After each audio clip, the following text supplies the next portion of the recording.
En la década de 1950, China, bajo el liderazgo de Mao Zedong, se embarcó en uno de los experimentos sociales y económicos más radicales de la historia, el Gran Salto Adelante. Esta iniciativa, destinada a transformar rápidamente a China de una sociedad agraria en una potencia industrial socialista, terminó en una de las mayores tragedias humanas del siglo XX. A través de políticas imprudentes y una fe ciega en la ideología, Mao desató una cadena de eventos que llevaron a una hambruna masiva, costando la vida a millones de personas. El Gran Salto Adelante fue anunciado oficialmente en 1958 como un esfuerzo para superar a las economías occidentales en términos de producción industrial y agrícola en un plazo de pocos años. Mao estaba decidido a convertir a China en una nación autosuficiente, y para lograrlo, ordenó la colectivización de la agricultura y la creación de comunas populares. Estas comunas, que a menudo albergaban a decenas de miles de personas, eran responsables no solo de la producción agrícola, sino también de la construcción de infraestructuras y de pequeñas fábricas. Uno de los pilares del Gran Salto Adelante fue la producción de acero. Mao creía que un aumento masivo en la producción de acero sería la clave para el desarrollo económico. Para cumplir con los objetivos ambiciosos establecidos por el gobierno, se alentó a las comunas a construir hornos de fundición de acero en sus patios traseros. La gente sacrificó sus herramientas agrícolas, utensilios domésticos y hasta las estructuras de sus casas para alimentar estos hornos. Sin embargo, la mayoría del acero producido en estos hornos improvisados era de tan baja calidad que resultaba inútil. A medida que los recursos se agotaban, la producción agrícola comenzó a resentirse. Paralelamente, la colectivización forzosa llevó a la eliminación de la propiedad privada y a la reorganización de las comunidades rurales en comunas. Los agricultores fueron separados de sus tierras, y la producción agrícola se volvió colectiva. Se promovieron técnicas agrícolas ineficaces, como el glicinismo, que sugería que sembrar las semillas muy juntas incrementaría el rendimiento. En la práctica, estas técnicas resultaron desastrosas, agotando los suelos y reduciendo significativamente la producción de alimentos. A medida que las cosechas fallaban y el hambre se extendía, las autoridades locales comenzaron a falsificar los informes de producción para evitar las represalias del gobierno central. Estos informes inflados llevaron a que el gobierno exigiera que las comunas entregaran más grano del que realmente producían. El grano que quedaba en las comunas se redistribuía de manera desigual, y muchas veces se exportaba al extranjero para mostrar la prosperidad de China, dejando a las comunidades rurales sin suficiente alimento.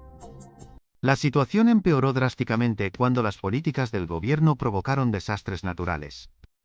Una serie de inundaciones y sequías entre 1959 y 1961, combinadas con la mala gestión agrícola, llevaron a una escasez de alimentos aún más severa. Millones de personas murieron de hambre, y el gobierno, en lugar de admitir el fracaso de sus políticas, continuó promoviendo la ideología del Gran Salto Adelante. El clímax de esta tragedia se alcanzó en 1960, cuando la hambruna masiva llegó a su punto álgido. En muchas regiones, las personas se vieron obligadas a comer cortezas de árboles, raíces e incluso arcilla para sobrevivir. El canibalismo se convirtió en una realidad espantosa en algunas áreas. Las tasas de mortalidad se dispararon, y las tasas de natalidad cayeron en picado. Se estima que entre 15 y 45 millones de personas murieron durante este periodo, aunque las cifras exactas nunca se conocerán. El Gran Salto Adelante no solo resultó en una catástrofe humanitaria, sino que también tuvo un impacto devastador en la economía y la sociedad chinas.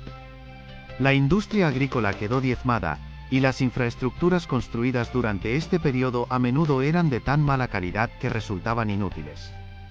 El fracaso del Gran Salto Adelante también minó la fe en el liderazgo de Mao, aunque él mismo nunca asumió la responsabilidad total por la tragedia.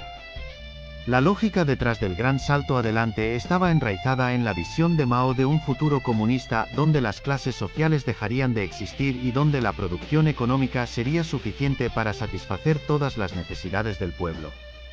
Sin embargo, la implementación de estas ideas se hizo de manera abrupta, sin considerar las condiciones locales ni las capacidades de los campesinos.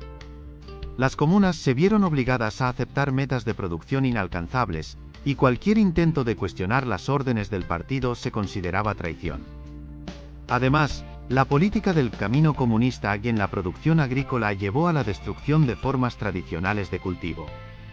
Se ordenó a los campesinos que aplicaran métodos de plantación densa, inspirados en teorías pseudocientíficas que prometían rendimientos mucho mayores. Estas prácticas no solo agotaron el suelo, sino que también redujeron la productividad general de las tierras. Las órdenes de movilización masiva también llevaron a la reasignación de campesinos a proyectos de construcción, como la creación de sistemas de riego y la construcción de presas, en lugar de permitirles concentrarse en la producción de alimentos. Uno de los aspectos más devastadores del Gran Salto Adelante fue la coerción y la represión que acompañaron su implementación. Los cuadros del partido, encargados de hacer cumplir las políticas, utilizaban la violencia y la intimidación para asegurarse de que las metas se cumplieran. Los campesinos que intentaban resistirse o que eran incapaces de cumplir con las demandas eran castigados severamente, a menudo con tortura o ejecución. Esta atmósfera de miedo impidió que la verdad sobre la magnitud de la crisis llegara a las autoridades superiores, y las comunidades rurales se vieron atrapadas en un ciclo de sufrimiento sin escape. El liderazgo central, encabezado por Mao, estaba convencido de que cualquier problema que surgiera era el resultado de la falta de compromiso ideológico y no de errores en las políticas. Como resultado, cuando las cosechas empezaron a fallar y el hambre comenzó a extenderse, las autoridades redoblaron sus esfuerzos, exigiendo mayores cuotas de producción y castigando aún más severamente cualquier signo de fracaso. En lugar de detener el desastre, estas medidas solo exacerbaron la crisis. A pesar de la creciente evidencia de la catástrofe, el gobierno chino continuó negando la existencia de la hambruna. La propaganda estatal presentaba una imagen de prosperidad y éxito, mientras que millones de personas morían de hambre en las áreas rurales. Incluso en los niveles más altos del gobierno, pocos se atrevían a desafiar abiertamente las políticas de Mao. Aquellos que lo hicieron, como Peng Dehuai, un prominente líder militar que criticó abiertamente el Gran Salto Adelante en la conferencia de Lushan en 1959, fueron rápidamente purgados y silenciados. El fin del Gran Salto Adelante llegó de manera silenciosa en 1962, cuando el Partido Comunista Chino, bajo la dirección de Liu Shaoqi y Deng Xiaoping, comenzó a desmantelar las políticas que habían llevado al desastre. Se restauró cierta propiedad privada en las áreas rurales y se incentivó a los agricultores a producir más alimentos para sus propios hogares.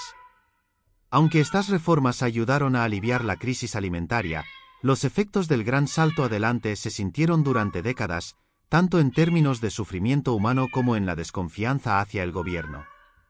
Mao, sin embargo, nunca asumió la responsabilidad por la tragedia.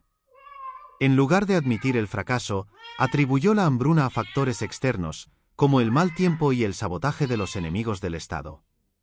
Aunque se retiró temporalmente de la primera línea política, su influencia sobre el Partido Comunista Chino continuó, y en la década de 1960 volvió a la vanguardia con la Revolución Cultural, otro experimento social que llevaría a más sufrimiento para el pueblo chino. Este capítulo oscuro en la historia de China es un recordatorio de los peligros de la ideología impuesta sin consideración por las realidades económicas y sociales. La tragedia del Gran Salto Adelante dejó una cicatriz profunda en la nación china, y su memoria sirve como una advertencia sobre los riesgos de los experimentos sociales a gran escala. Las consecuencias de este periodo se manifestaron en la transformación de la política económica china en las décadas posteriores, con un enfoque más pragmático y menos ideológico bajo el liderazgo de Deng Xiaoping en los años 1980. La historia del Gran Salto Adelante también resuena más allá de las fronteras de China. Es un ejemplo extremo de cómo las políticas económicas y sociales mal concebidas, cuando se implementan sin considerar las condiciones locales y sin espacio para la crítica o la corrección, pueden llevar a consecuencias catastróficas. En la actualidad, sigue siendo un tema delicado en China, donde el debate sobre este periodo aún está limitado por la censura y las restricciones impuestas por el gobierno. El Gran Salto Adelante se ha convertido en un símbolo de la capacidad del poder absoluto para causar destrucción cuando no se enfrenta a la crítica y la supervisión. Aunque el Partido Comunista Chino ha logrado transformaciones económicas impresionantes en las décadas posteriores, el recuerdo de este fracaso monumental sigue siendo un recordatorio de los peligros de la ideología extrema y del costo humano de las políticas fallidas.